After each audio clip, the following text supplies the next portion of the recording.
നമസ്കാരം. ഒല്ലൂർ സ്വദേശിനിയായ യുവതിയിൽ നിന്നും നിക്ഷേപ തട്ടിപ്പിലൂടെ 1/2 കോടിയിലധികം രൂപ ഓൺലൈൻ വഴി കൈക്കലാക്കിയ കേസിലെ പ്രതികൾ പിടിയിൽ.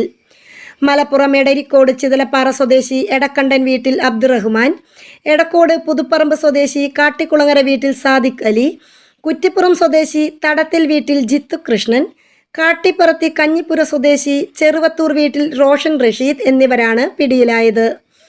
തൃശൂർ സിറ്റി സൈബർ ക്രൈം പോലീസാണ് പ്രതികളെ പൊക്കിയത്. വാട്സാപ്പിലൂടെ ഗോൾഡ്മാൻ സച്ചസ് എന്ന കമ്പനിയെ പരിചയപ്പെടുത്തി നിക്ഷേപത്തിന് കൂടുതൽ ലാഭം വാഗ്ദാനം നൽകിയായിരുന്നു തട്ടിപ്പ്. യുവതിയുടെ വാട്സാപ്പ് നമ്പറിലേക്ക് ഗോൾഡ്മാൻ സച്ചസ് കമ്പനിയുടെ ഉന്നത സ്ഥാനത്തിരിക്കുന്നവരാണെന്നും ട്രേഡിംഗ് ടിപ്സ് തരാമെന്നും പറഞ്ഞാണ് യുവതിയുമായി തട്ടിപ്പ് സംഘം പരിചയപ്പെട്ടത്.